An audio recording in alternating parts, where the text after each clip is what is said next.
이제 2주도 채 남지 않았는데요. 내년 총선의 전초전 양상뿐만 아니라 또 윤 대통령과 이재명 민주당 대표의 대리전 양상으로도 관전 포인트 중에 하나다. 이런 분석까지 나오고 있습니다. 최진봉 교수님도 동의하시나요? 네, 동의해요. 그러니까 왜냐하면 이번 선거 같은 경우는 정권 심판론이 강하게 프레임으로 작동을 할 거예요. 물론 이제 지역의 일꾼을 뽑는 것이긴 하지만 지금까지 윤석열 대통령이 당선되고 취임한 이후에 한 번도 선거가 없었거든요. 그래서 거기에 대한 평가가 이루어지는 계기가 될 거라고 봅니다. 그러니까 국민들이 물론 후보 개개인의 역량 이런 부분도 판단하시겠죠. 거기 국민들이. 그러나 그거 플러스해서 정말 현 정부가 제대로 일을 하고 있는 것인지 여기에 대해서 뭔가 좀 따끔하게 혼을 내줘야 되겠다. 이런 저는 프레임이 작동할 거라고 생각합니다. 그러면 결국 뭐 후보야 뭐 진교훈 그다음에 김태우 두 사람이지만 기본적으로 윤석열 대통령과 이재명 대표라고 하는 두 사람의 영향력이 어느 정도 작동할 수밖에 없는 구조다. 그래서 이 선거가 중요하다고 저는 생각해요. 총선 민주면도 당연히 영향을 미칠 것이고요. 여기서 패배하게 되면 상당히 큰 후폭풍을 맞을 수도 있다고 저는 보거든요. 네. 그래서 어떤 결과가 나오든 진 쪽에서는 상당히 큰 총선을 앞두고서 후폭풍이 불 수 있다. 그런 점에서 본다고 하면 김기현 대표도 긴장해야 되고 이재명 대표도 긴장해야 되고 이런 상황이라고 저는 보고요. 근데 어쨌든 아까도 말씀드렸지만 이번 선거가 단순히 지역의 일꾼을 뽑는 것을 넘어서서 현 정부에 대한 중간평가 성격도 있기 때문에 그 부분이 작동할 가능성이 높다고 보여집니다. 네, 이번 보궐선거 말씀하신 것처럼 민주당에서는 정부 여당 심판론을 그리고 국민의힘에서는 과거 민주당 구청장 16년에 대한 심판론을 내세우면서 맞서고 있습니다. 전직 구청장이었던 김태우 후보가 아무런 사과도 없이 보궐선거에 출마하겠다고 선언했습니다.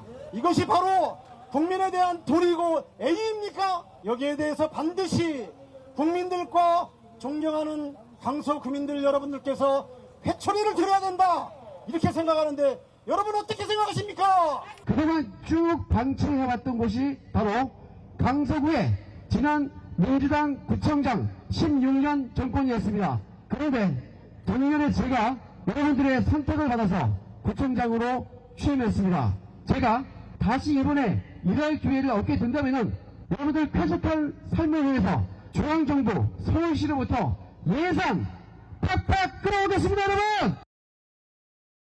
네, 또 하나의 관전 포인트가 아닐까 싶은데요. 국민의힘에서는 그야말로 메머드급 선대위를 꾸린 상황입니다.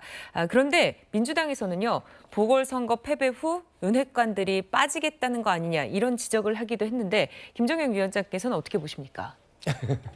민주당이 주장인 거고요.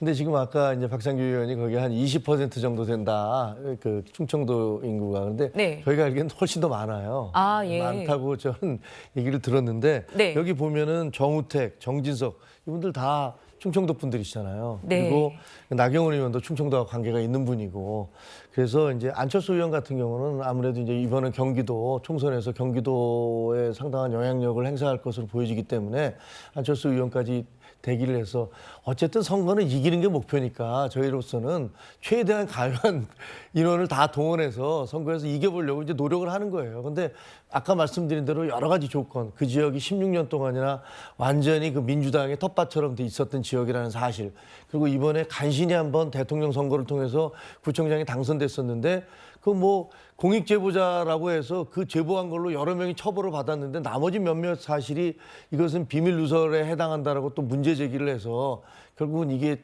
그만두게 된 거잖아요. 이런 것들을 여러 가지를 고려하면 저희로서는 아까 50m, 뭐 100m쯤 뒤에서 출발하고 있는 거나 마찬가지거든요. 그래서 이런 메머드급 선대위를 꾸린 것은 어떻게 해서라도 이 격차를 최대한 줄여보고 그래서 그 희망사항을 어떻게 해서든지 이겨보겠다라는 그런 거죠, 뭐. 네. 자, 김태우 후보자 입장에서는요, 보궐선거 원인을 제공한 당사자가 보궐선거에 출마한다. 이런 비판도 받고 있습니다. 무슨 배신자가 이렇게 뻔뻔하게 창피한지도 모르고. 네? 저 선거 방해하시면 안 됩니다. 예. 이런 사람은 뽑으면 안 됩니다. 여러분들의 혈세가 낭비되고 있습니다. 열받지? 네, 김태우 후보자 입장에서도 가장 곤란한 부분이 아닐까 싶은데요. 정혁진 변호사께서는 어떻게 보십니까? 일단 배신자는 아니죠. 정권에 대해서 아무리 청와대에 근무하고 있었다고 하더라도 정권의 치부를 드러낸 것이 그게 배신자입니까? 그럼 네. 국가를 배신하는 것이 아닌가, 오히려 가만히 있으면. 왜냐하면 김태우 후보가 폭로한 게 무엇이 있었냐면 환경부 블랙리스트 폭로했었어요. 그다음에 유재수 금융정책국장의 비위를 폭로를 했어요. 그다음에 김현미 국토부 장관이 일감 몰아주기 한 것들, 이런 것들 다 폭로한 거거든요. 중요한 건 핵심은 제가 봤을 때 김태우 후보를 공익신고자로 볼 수 있는지 여부예요. 네. 왜냐하면 우리나라에 공익신고자 보호법이 있어서 어떻게 규정이 되어 있냐면 공익신고와 관련해서 공익신고자의 범죄 행위가 발견되더라도 그건 공익신고를 더 조장해야 하기 때문에 더 그 부도도 줘야 되기 때문에 그 공익신고자의 범죄를 형을 감경하거나 면제할 수 있다 이렇게 규정하고 있단 말이죠. 그렇다라고 하면은 제가 봤을 때 뭐 이런저런 그다음에 김태우 후보자의 그 비위가 어떤 개인적인 비위라기보다 공무상 비밀 누설이란 말이거든요. 그렇기 때문에 이런 경우에는 형이 감면돼야 되는 것이 아닌가 이런 생각을 했을 것 같고 그런데 이제 그 당시에 검찰총장이 누구였나? 제가 윤석열 대통령이 아니었나 생각을 해봤더니 그때는 기소가 2019년 4월 25일에 됐는데 그때는 윤석열 대통령이 중앙지검장이었던 때였어요. 그러니까 네. 지금에 와가지고 윤 대통령 생각하기를 그때는 이게 수원지검에서 기소를 한 거기 때문에 윤 그 대통령의 그 범위 바뀌었거든요. 그러니까 윤 대통령은 이거는 기소 유예 정도 할 사안인데 그때 정권의 핵심을 건드렸다고 해서 그 당시 검찰에서 무리하게 기소한 것이 아닌가. 그다음에 기소가 됐으니까 결론적으로 형이 나왔는데 이런 부분들은 사면해야 되는 것이 아닌가 이렇게 판단을 한 것 같고요. 이러한 그 김태우 후보의 공익신고자의 여부와 대통령의 사면에 대한 판단을 그 유권자들이 어떻게 할 것인지에 따라서 승패가 갈릴 수 있겠다는 생각이 듭니다.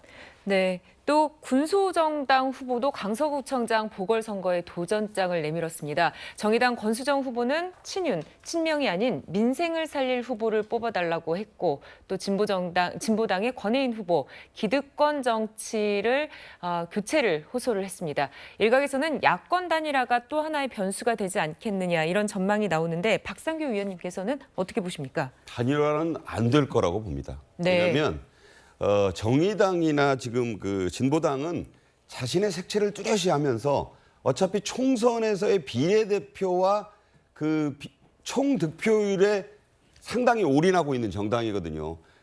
누가 봐도 정의당이나 진보당이 각각 나와서 당선 안정권이라고 생각하는 분은 많지 않을 거예요. 그러나 정당의 졸린 목표가 그게 아니거든요. 그러니까 본인들의 선명한 목소리를 내고 그럼으로써 지금부터 총선 비례대표라고만 물론 한정할 수는 없습니다만 네. 그 운동을 착실히 하고 있기 때문에 민주당과 연합을 해서 또다시 무슨 그 홍로점설이라고 빨갛게 달군 그 난로에 눈덩이 올려놓으면 금방 녹아 없어지잖아요. 그런 존재가 되려고 하지는 않을 것이다. 따라서 야권 단일화는 누군가의 희망사항일 수는 있어도 이번에는 실현 가능성이 없다. 좀 제가 강력히 말씀드릴 수 있다고 봅니다. 네, 엿새간의 추석 연휴가 절반을 넘어서고 있습니다. 여야 정치인들은 지역구를 돌면서 빡빡한 일정을 소화하고 있는데요. 최진봉 교수님, 네. 민주당은 좀 연휴 기간에 가벼운 마음으로 또 지역구를 찾을 수 있다 이런 얘기가 나오네요. 네, 왜냐하면 이제 기각이 됐잖아요. 어쨌든 구속영장 그걸 초미의 관심사였고 국회에서 그게 통과가 되면서 상당히 좀 걱정을 많이 했었는데 어쨌든 영장실질심사에서 기각이 되면서 한숨 놓게 됐죠. 그러니까 이재명 대표가 대표로서 계속 자리를 지키면서 총선까지 계속 대표를 할 수 있는 상황이 됐으니까 그러니까 민주당 의원들 입장에서는 이제 적극적으로 지역구 가서 활동할 수 있는 상황이 생긴 거죠.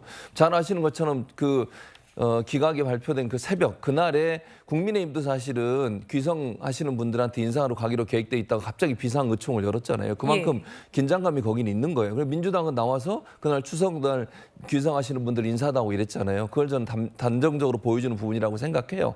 그렇기 때문에 민주당 입장에서는 지금에서는 이제 이재명 대표 체제로 총선까지 치르게 된다고 하는 부분이 명확해졌기 때문에 더 이상 뭐 흔들리거나 또는 비명계의 목소리도 그렇게 크지 않을 거라고 저는 생각해요. 그래서 이제 이런 상황이면 좀 안정적인 상태에서 총선을 치를 수 있는 상황이 됐고 상황적으로 그래서 이제 지역구에 가서 적극적으로 홍보도 하고 본인들도 인지도 높여야 되잖아요. 그런 부분도 열심히 한 상황이 아니었나 이렇게 생각을 합니다. 네, 또 국민의힘 안팎에서는 수도권 위기론이 좀처럼 사그라들지 않는 상황이었는데요. 여당 중진들이 내년 총선을 앞두고 본격적인 몸풀기에 나섰다 이런 분석도 나오고 있습니다. 맞습니까, 위원장님? 뭐 그렇다고 볼 수가 있죠. 그런데 사실은 요새는 이제 명절의 의미가 굉장히 희석됐어요. 과거에는 뭐 서울에 있다가 다 지방으로 내려가서 부모님 얘기도 듣고 서로들 의견도 교환하고 했지만 첫째, 부모님과 아버지 그리고 손자의 의견이 다 달라요. 지금은 그래서 서로 정치 얘기 안 하잖아요. 만나면 싸우니까. 네. 얘기 안 하고 그다음에 그 각자의 생각이 이렇게 서로 이렇게 상대방의 얘기를 듣고 내 생각을 바꾼다 이런 것도 없어졌어요. 아버지는 아버지대로 SNS, 유튜브 틀고 아들은 아들대로 보고 할아버지는 또 할아버지대로 본인 모임에서 그런 거 만나시고 그래서 지금은 추석 명절이라고 해서 혹은 설이라고 해서 그것들이 어떤 이 전체의 정치적 흐름을 그 전과 그 이후로 확 달라진다라는 것들이 제가 현장에서 보니까 그런 게 별로 없는 것 같아요. 네. 그런 것 같고요. 지금 현재 민주당에서는 조금 이제 느긋한 마음을 갖는다라고 말씀을 하시는데 저는 뭐 인생이라는 것도 마찬가지지만 정치도 세웅지마여서 그렇게 쉽지는 않을 것이다.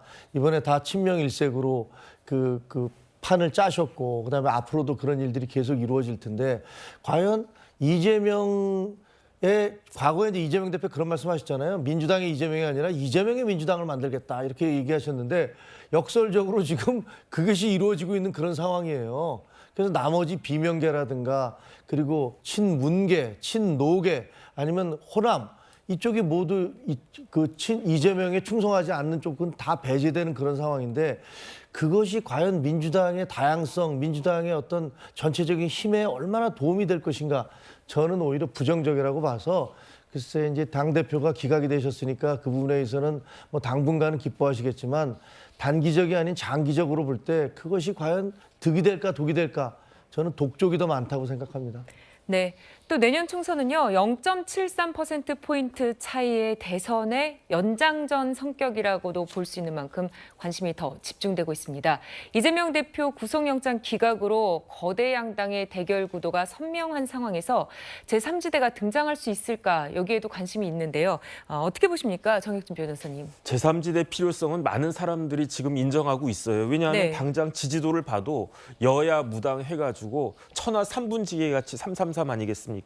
그런데 친야라고 하는 것이 이재명 대표를 지지하는 것인가 오히려 여당이 싫기 때문에 야당을 지지해야 되겠다 이런 성향이 많고요. 네. 친여라고 해도 윤석열 대통령 지지하는 것보다도 오히려 이재명 대표는 내가 도저히 지지할 수 없다. 민주당은 너무너무 지지할 수 없다. 이런 상황 아니겠습니까?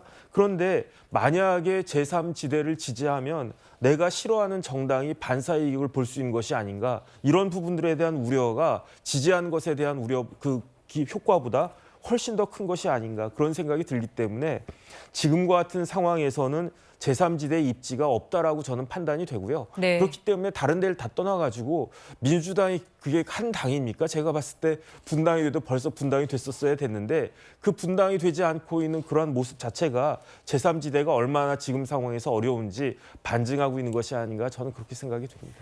네, 강서구청장 선거전에서 시작된 총선 전의 여야 분위기까지 짚어봤습니다.